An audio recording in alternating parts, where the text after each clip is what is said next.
Hello friends, welcome to my channel. Feeling of imagination के channel में आपका welcome है। इस वीडियो में मैं अनटच्ड हार्ट का नेक्स्ट पार्ट शेयर कर रही हूँ। अगर यह पार्ट आपको पसंद आए तो प्लीज इसे लाइक करिएगा, शेयर करिएगा और अपने कमेंट देना मत भूलिएगा। साथ ही साथ मेरे चैनल को सब्सक्राइब करना भी मत भूलिएगा।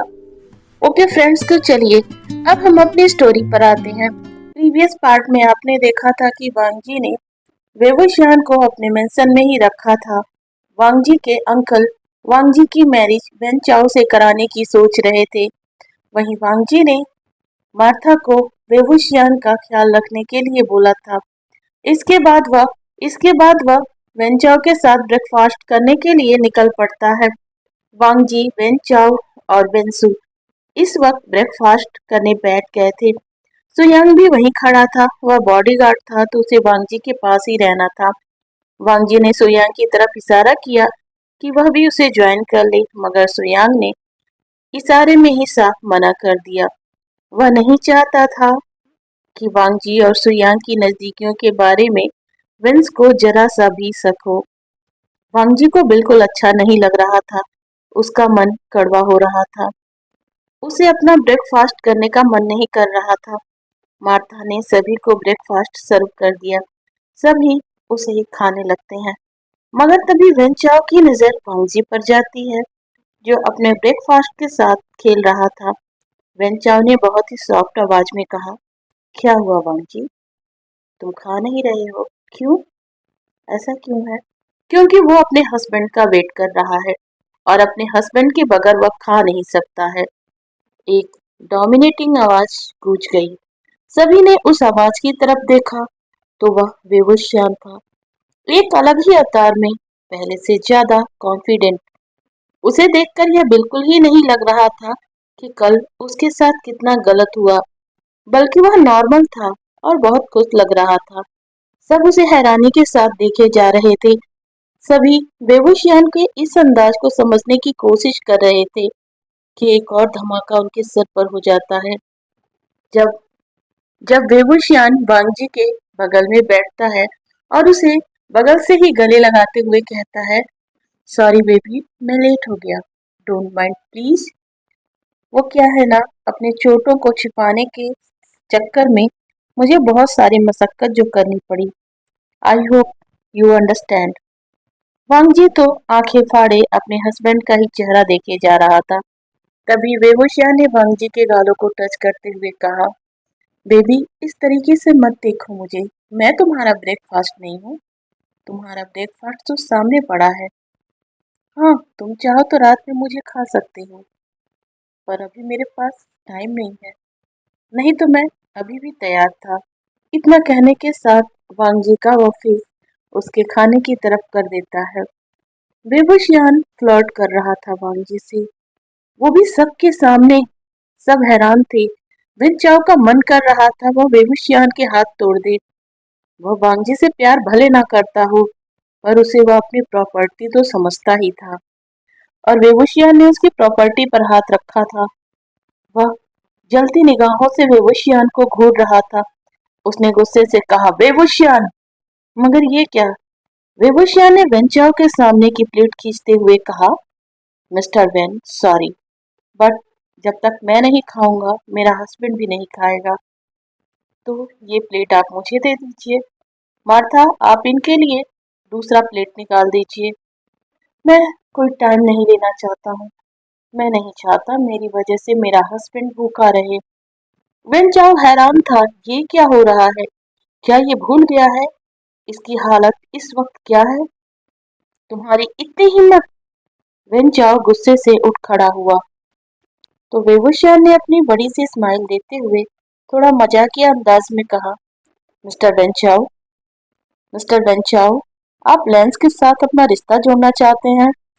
और फिर वांगजी के चेहरे पर आ रहे बालों को पीछे करते हुए बोला, मेरे वांगजी से मैरिज करना चाहते हैं, पर आपको लेंस के रूल ही नहीं पता है, और खाते समय तो बिल्कुल नहीं बोलते। देखो, मेरा वांगजी तो कुछ नहीं बोल रहा है। अपने नियम का कितना पक्का है ना। फिर वह अपने ब्रेकफास्ट को खाने लगता है। सब हैरान थे, कोई कुछ बोल नहीं पा रहा था क्योंकि इस वक्त वो खा रहे थे और खाते समय लेंस तो बोलते ही नहीं। यही सोचकर वेन चाओ वांगजी को एक नजर देखता है। फिर वह वेबुशियान की तरफ देखता है जो बड़े मजे से खा रहा था। गुस्से में वह बैठ गया और खाने लगा। बेंसो भी हैरान था, वह वांगजी को देखे जा रहा था। उसे वांगजी का रिएक्शन कुछ समझ नहीं आ रहा था।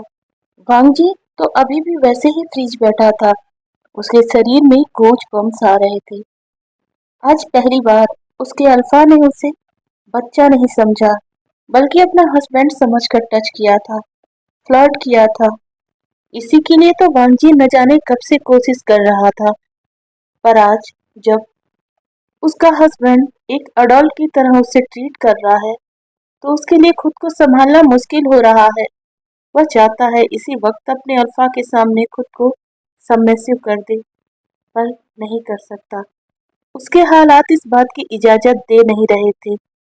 वह अपने फ्रस्ट्रेशन को छिपाने के लिए खाना शुरू कर देता है, पर वेबुशियान जल्दी ही अपना खाना खत्म कर लेता है और उठते हुए वांगजी के फेस को अपनी तरफ करता है और उसकी आंखों की गहराई में देखने लगता है। वांगजी उसकी आंखों की गहराई में ही खो जाता है। उसका खुद पर से नियंत्रण ही खोता जा रहा था। उसे डर लग रहा था कहीं उसकी भावनाएं उसे धोखा ना दे दें। वह कुछ ऐसा ना कर दे जिसकी वजह से वेन चाओ को उस पर शक हो जाए। उसे कुछ न कुछ तो करना ही होगा। उसे खुद को वेवुशियान से दूर करना ही होगा। मगर तभी कुछ ऐसा हुआ जिसकी कल्पना वांगजी ने तो कभी की ही नहीं थी। वेवुशियान सबके सामने वांगजी के होठों पर एक सॉफ्ट किस करता है और उससे दूर होते हुए कहता है, डार्लिंग, मैं शाम को मिलूंगा। और हाँ, प्लीज किसी को मेरे पीछे भेजने की जरूरत नहीं है, नहीं तो खामखा लेंस को बदनामी का सामना करना पड़ेगा और तुम्हारा नाम खराब होगा, शेयर्स डाउन होंगे और तुम लॉस में चले जाओगे। इतने दिनों बाद अपनी कंपनी में जा रहे हो तो पहला ही दिन खराब नहीं करना चाहोगे ना। वैसे मैं कहीं नहीं जा रहा, शाम को आ ही जाऊंगा। वेबुशियान कहने को तो ये सारी बातें वांगजी से कह रहा था, मगर उसकी डार्क आंखें वेनचाओ की तरफ इस तरह से देख रही थी कि उसकी तपिश वेनचाओ को अपने पूरे शरीर पर महसूस हो रही थी। वेबुशियान इतना कहने के साथ ही वांगजी के बालों से एक बार फिर खेलता है और फिर मेंशन के बाहर की तरफ निकल जाता है। उसे जाते हुए सभी देख रहे थे। सभी के चेहरे हैरानी से भरे हुए थे। सुयांग जो अभी तक का सारा ड्रामा जो भी वेबुशियान ने किया था एक टक देखे जा रहा था। एक गहरी सांस लेते हुए कहा, फाइनली मॉन्स्टर चला गया।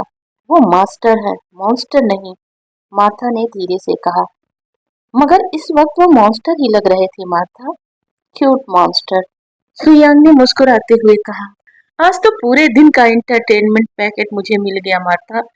मुझे लगा नहीं था ये इतना धांसू कमबैक करेंगे वांग जी की लाइफ में। फिर वह सीरियस होते हुए कहा, रात तक तो ये बहुत ही खराब हालत में थे मार्था। मार्था, लगता है आपने कुछ ज्यादा ही अच्छे से इनका ध्यान रखा है। आपने अपने मास्टर से ऐसा क्या कहा जो उनके तेवर यूं बदल गए? वैसे क्या किया है आपने? सुयांग ने थोड़ा झुकते हुए धीरे से मार्था से पूछा। मार्था ने कहा, कुछ ज्यादा नहीं, बस इतना ही कहा है, मास्टर वन चाओ से मैरिज करने के लिए मजबूर हैं।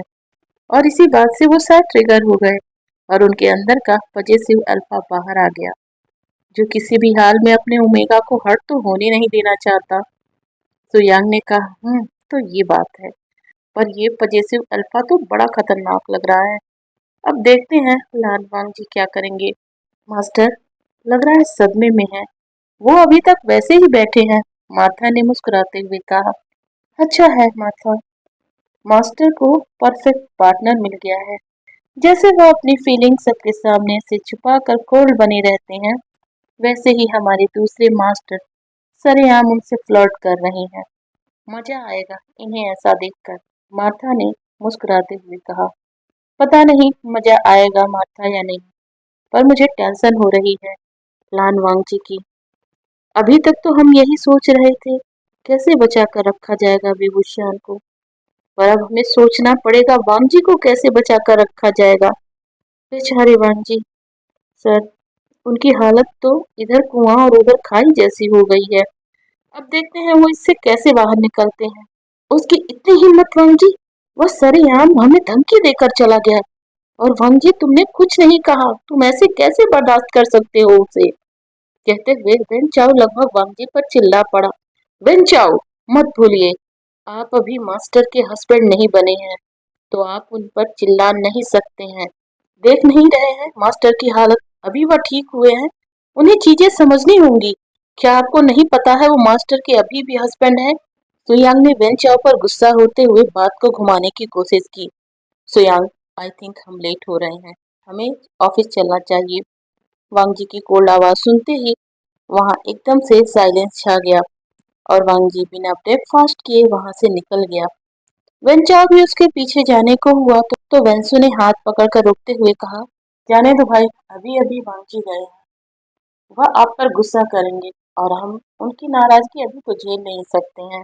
वो मैरिड है तो ये सब नॉर्मल है। देखा नहीं आपने, वांग जी चुप था और उसका चुप होना किसी आने वाले खतरे का संकेत भी तो हो सकता है। वैसे भी आपको चिंता करने की जरूरत नहीं है, आपको इस समय पढ़ने की भी जरूरत नहीं है। आपको तो बस उस कोल्ड वांग जी को इम्प्रेस करना है, जो कि आपके लिए अपने में ही बहुत बड़ा काम है। तो अन्य कामों में क्यों उलझना? तुम ठीक कह रहे हो बेंसू, मुझे केवल वांग जी पर ही फोकस करना चाहिए। वक्त और माहौल दोनों हमारे साथ है। कहते हुए वेंचाओ वेंसू के कंधे पर हाथ रखता है और फिर अपने ऑफिस के लिए निकल जाता है।